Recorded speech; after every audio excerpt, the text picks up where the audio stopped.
Nous avons notre prochain intervenant, Daniel Hakim Hamadi,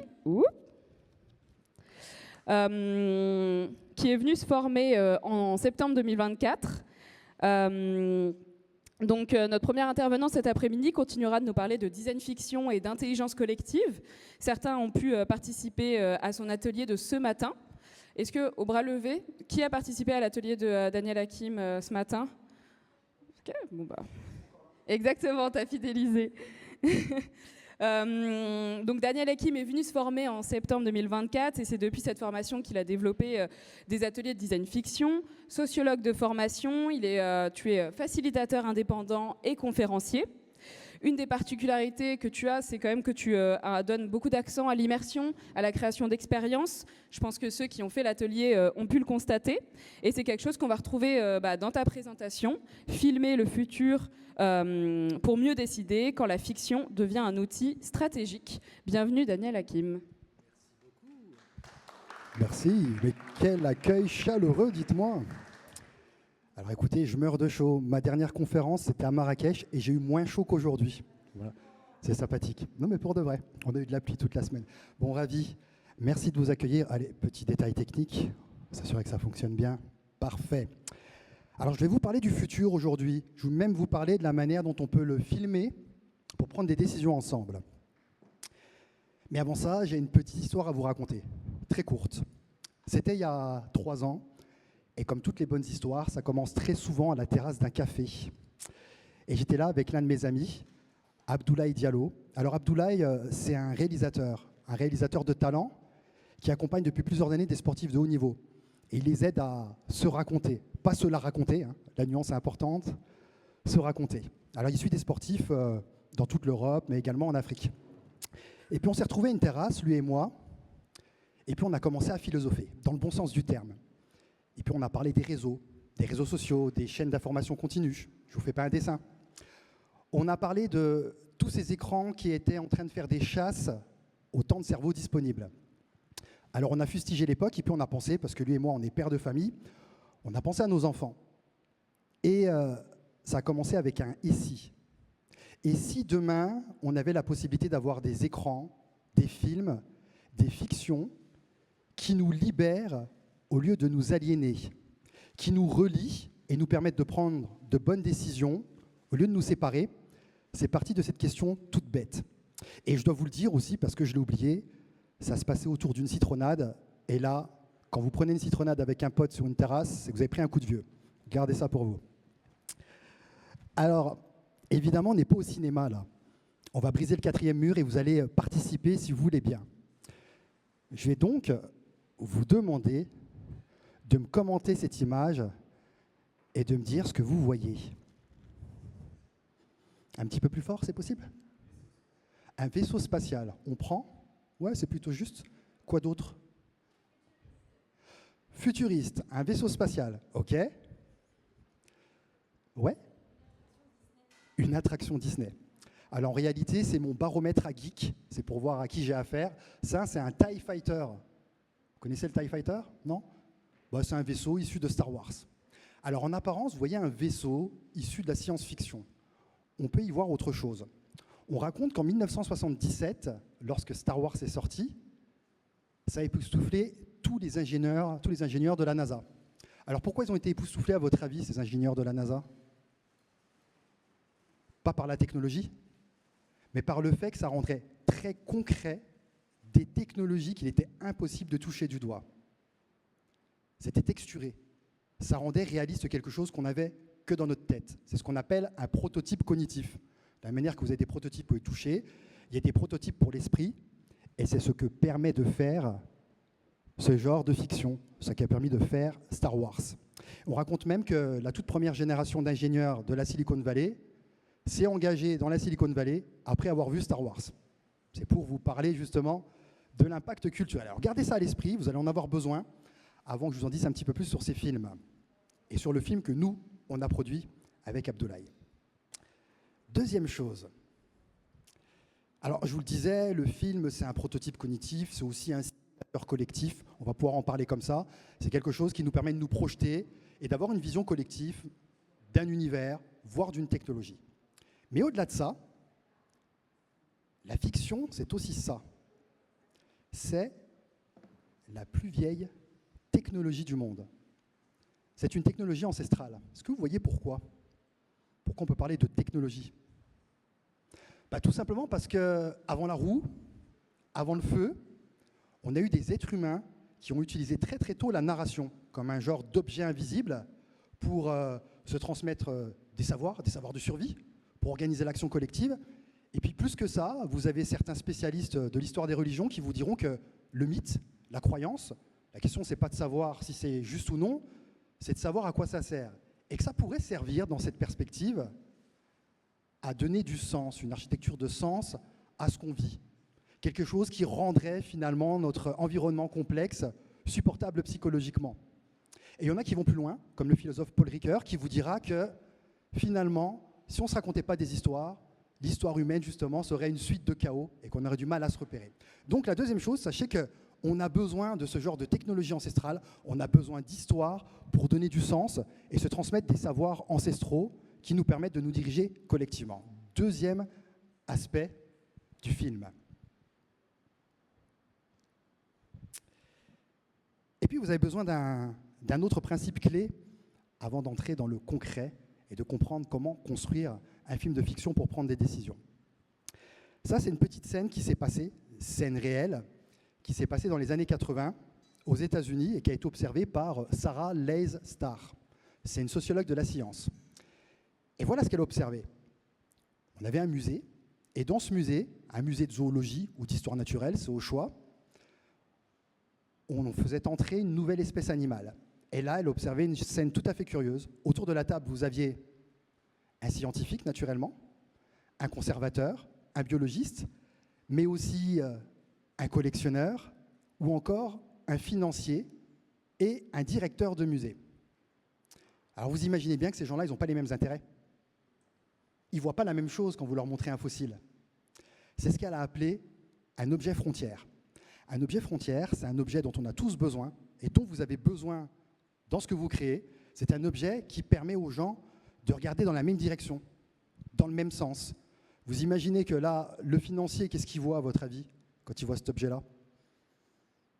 Il voit des billets à vendre, il voit des subventions, il voit du mécénat. Là où le biologiste voit une découverte scientifique, là le collectionneur voit quelque chose à ajouter à son tableau de chasse. Alors, la fiction, c'est aussi, et gardez-le à l'esprit, un objet frontière. Parce qu'il y a quelque chose qu'on ne dit pas assez, c'est que si les êtres humains collaborent, ce n'est pas parce qu'ils pensent pareil, ils collaborent parce qu'ils regardent la même chose. Et le film, ça vous permet de regarder la même chose. Alors on va s'approcher tout doucement, du cas client dont j'ai envie de vous parler, et puis du film qu'on a réalisé dans cet esprit. Mais avant ça, encore un peu de pop culture, je pense que ça vous a manqué, je pense qu'il fait chaud, je pense que vous êtes en pleine digestion, donc c'est le moment de participer. Vous connaissez ces films? Vous avez vu lesquels? Pardon? Ouais, ok. Allez, qu'est-ce qu'ils ont de commun à votre avis? Un point commun. S'il y avait un seul point commun. Oui? C'est des dystopies. Ça parle à tout le monde, la dystopie? Oui, le contraire de l'utopie, naturellement. Alors regardez, on fait le tour des dystopies. Elysium, inégalité sociale extrême. Ok. Black Mirror, c'est quoi en dystopie? C'est la technologie prend le contrôle et détruit notre humanité. Dans le Look-up, bon, le déni. Et puis Minority Report, une justice arbitraire. Alors, le dernier élément dont je voulais vous faire part, avant d'entrer dans le vif du sujet, c'était ça. C'est que nous, on a pris le parti de faire totalement autrement, de ne pas faire de dystopie. Nous, on a pris le parti de ce qu'on a appelé l'optimisme lucide. Pourquoi? Alors, vous connaissez sûrement la Red Team. La Red Team, qui est un consortium entre défense, cinéastes, etc., qui font des scénarios catastrophes pour prévoir un petit peu l'avenir en termes de géopolitique. Alors, c'est intéressant. Dans le domaine de la défense, nous, on s'est imaginé que dans le domaine de la société civile, on avait davantage besoin de quelque chose qui nous mette en mouvement. C'est la raison pour laquelle on a voulu faire des scénarios optimistes qui vont permettre aux gens de se mettre en action. On sait aujourd'hui que le cerveau humain traite 5 fois plus vite une information négative qu'une information positive. C'est la raison pour laquelle c'est un vrai enjeu de société aujourd'hui que de se dire qu'est-ce qui va nous mettre en action. Vous le voyez aussi par rapport aux enjeux climatiques, faire peur aux gens, ça ne suffit pas. Donc nous, on est dans l'optimisme lucide. Voilà ce que vous avez à savoir sur les principes clés derrière notre philosophie avant de voir les tours de main pratiques. Alors c'est le moment de vous montrer un petit peu ce qu'on fait de manière concrète, mais plutôt que de vous l'expliquer, je ne sais pas ce que vous en pensez, je préférerais vous montrer. On fait comme ça? On est parti? Régie, lancement s'il vous plaît.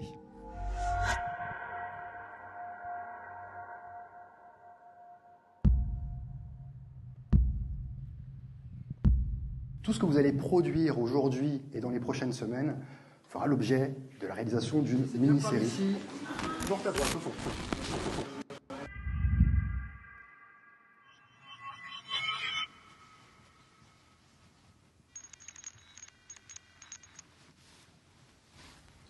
Bonjour Sophia, aujourd'hui 4 rendez-vous, une séance de mentorat et une heure d'engagement solidaire.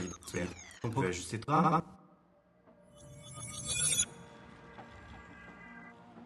Ben, on est monté dans le train des sociétaires, des élus, des collaborateurs. Vous avez des scénarios aussi variés que... On part sur un sujet qui est la banque dans le futur. Merci beaucoup de votre disponibilité, du temps que vous nous accordez. Souvent, quand on parle du futur, on est soit très optimiste, soit au contraire très négatif. C'est ça le design fiction.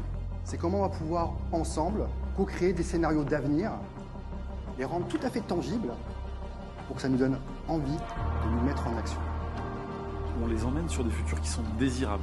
C'est le coup d'envoi d'un grand projet. Sans cesse, on doit se remettre en question et on ne reste pas sur nos acquis. Et se dire, et pourquoi pas? Il n'y a pas de oui, il n'y a pas de non, il n'y a que des pourquoi pas. Il n'y a pas de limite. C'est qu'on laisse vraiment l'expression des uns et des autres s'exprimer.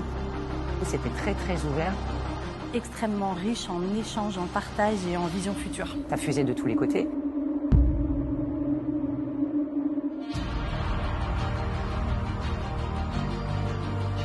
J'ai hâte de pouvoir encore mieux visualiser ce qu'on a construit. Et pour qu'il y ait innovation, pour qu'il y ait changement, il faut qu'il y ait de l'attention. Et puis c'est ce qui rend aussi l'histoire intéressante. Notre scénario, ouais, je l'aime beaucoup parce qu'il est basé sur l'humain.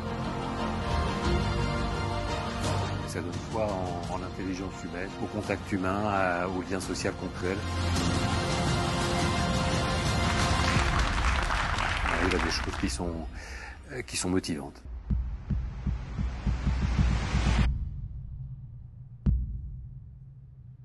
Action. À l'école, oui. Quoi non?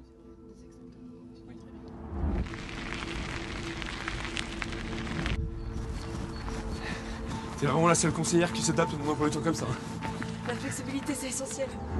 L'association que tu soutiens est proche de toucher la part solidaire des bénéfices du crédit mutuel. C'est une bonne manière de finir la journée. Note pour jeudi, voir si d'autres associations ont besoin de bénévolat. Malgré tout ce qu'elles peuvent faire, on a quand même prévu de venir vous voir en vrai. Vous feriez confiance à un algorithme pour votre retraite? Pour la retraite peut-être, mais pas pour le café. Venez.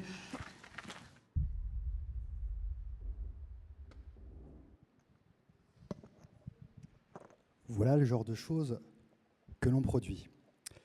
Et maintenant que vous avez vu ça, je me dis que ça vaut peut-être le coup que je mette mon tablier pour vous parler un petit peu de la recette. J'espère que vous appréciez l'effort vestimentaire quand même. Je me suis dit qu'il fallait qu'on mette un peu la main à la pâte. Ouais, ça va, tu l'as celle-ci? Parfait. Un homme de culture. Magnifique. Alors je vais vous parler un petit peu de la recette pratique là derrière pour produire ce genre de film de design fiction. Alors l'élément de contexte, vous l'avez compris, c'est pour le Crédit Mutuel. Alors en particulier, Summer d'Innovation, qui est leur, on va dire, leur marque innovation, leur bac à sable, qui nous permet de tester des choses, notamment les choses les plus folles. On est parti avec 60 participants, des élus, puisque c'est une banque mutualiste. On est parti avec des conseillers bancaires, mais également avec des sociétaires. Et à partir de là, on a construit ce film à plusieurs mains. Voilà quelques éléments de recette. J'ai l'impression que c'est un peu mieux, que j'ai un petit peu moins de retour dans les oreilles. Vous m'entendez bien? Ça va? Ok. Bon, moi, je m'entends beaucoup mieux. Parfait. Alors d'abord, vous l'aurez compris, on a besoin d'une friction. Alors la friction, là, elle était très très simple. Au départ, ça a été, écoute Daniel Hakim, nous avons des agences, et ces agences, ben, elles sont vides, en tout cas de plus en plus vides, et ça c'est sectoriel. Parce que quand vous voulez consulter votre compte, qu'est-ce que vous faites aujourd'hui? Vous allez sur votre téléphone mobile. Donc première friction, qu'est-ce qu'on fait avec des agences qui sont de moins en moins fréquentées? Et puis cette question, on ouvre d'autres naturellement, l'évolution du métier, les besoins en termes de services et en termes d'accompagnement. Vous commencez dans la recette toujours avec une friction. Deuxième élément dont je voulais vous parler. On a créé un protocole propriétaire à base d'intelligence artificielle, mais pas de n'importe quelle manière. Je pense que vous avez entendu parler avec les intervenants de ce matin de signaux faibles. Ça vous parle, les signaux faibles? Ouais. Qui ne sait pas ce qu'est un signal faible? Ouais. Alors c'est simple. En 2010, le télétravail, c'était un signal faible. En 2026, c'est une méga tendance. Ça parle à tout le monde? Alors donc nous, on a travaillé à partir de signaux faibles. On a créé un protocole propriétaire à partir de l'IA qui nous permet de brasser énormément de données, de les scorer, de les discuter. On est parti de 400 signaux faibles en politique, en économie, dans le sociétal, la technologie, le légal, l'environnemental, pour arriver ensuite à 100 signaux faibles qu'on a présentés à notre client, qu'on a discuté, avant de transformer ça en un petit jeu de cartes que vous avez ici, comme n'importe quel jeu de cartes qui se respecte, 52 cartes, 52 signaux faibles, à travailler ensuite avec les parties prenantes. Vous pouvez le regarder et le faire circuler si ça vous intéresse. Donc, de l'IA, je vous le disais, pour relier. Pourquoi? Ce n'est pas de l'IA pour travailler dans son coin, c'est de l'IA pour créer du dialogue. Une fois qu'on a ces signaux faibles, on les discute ensemble, avec le client en comité de pilotage, puis avec les participants. C'est comme ça qu'on a conçu ce protocole propriétaire. Autre ingrédient. Et bien là, évidemment, on peut passer au défi collaboratif. Certains en ont eu un échantillon ce matin. On propose des activités immersives, gamifiées. Alors, tiens, petite anecdote sur la gamification. Je ne sais pas si vous connaissez les Lydiens. Les Lydiens, vous connaissez les Lydiens? On raconte qu'en Anatolie, en 1000 avant Jésus-Christ, on avait un peuple qui était en pleine famine. Et puis leur souverain, très stratège, a décidé de les faire manger un jour, puis le jour suivant, de les faire jouer aux osselets. On mange un jour, on joue aux osselets. On mange un jour et on joue aux osselets. À tel point qu'un jour sur deux, on oublie la fin. Lydien, ludique. C'est ce qui a donné la base de la gamification. Donc on utilise la gamification pour faire travailler nos participants, créer cet état de flow, et puis surtout avoir une expérience qui commence à devenir immersive au travers des signaux faibles que vous pouvez voir ici. Autre ingrédient. Bon, on va pousser l'immersion. Je vous ai dit qu'on avait une approche très cinématographique. Et si vous vous intéressez au cinéma, notamment hollywoodien, il y a quelque chose qu'on appelle l'actor studio. Vous connaissez l'actor studio? Alors, l'actor studio, c'est une école de cinéma qui consiste à dire qu'il ne faut pas imiter, il faut ressentir les choses, il faut s'imprégner. Alors nous, comment on le fait? On le fait avec une immersion totale, avec des artefacts, des objets, avec de l'actualité qui vient du futur, issue des signaux faibles. On a même créé une radio thématique, on a créé une playlist Spotify également, avec de la musique du futur, le tout à partir des signaux faibles. Et puis vous avez même une salle totalement immersive dans laquelle ils peuvent déambuler pour s'inspirer en cas de panne d'inspiration, justement. Et puis une fois que vous avez fait cette immersion, et ben là, vous pouvez vous lancer. Vous pouvez vous lancer sur de la scénarisation collaborative. Là, on les outille comme de véritables spécialistes du cinéma. On leur donne des méthodes d'écriture, ils écrivent à plusieurs mains. On s'inspire des auteurs de science-fiction, on travaille sur des désirs humains profonds, qui font bouger les choses, qui permettent de créer des fictions qui vous prennent aux tripes, on ne va pas se mentir, et puis également des garde-fous éthiques pour s'assurer d'avoir une banque mutualiste qui restera toujours mutualiste. Et c'est là qu'on scénarise. Et donc, à 60, on a créé 3 scénarios pour une mini-série pour la banque mutualiste de demain. Et puis, ce futur, faut le débattre et il faut le défendre.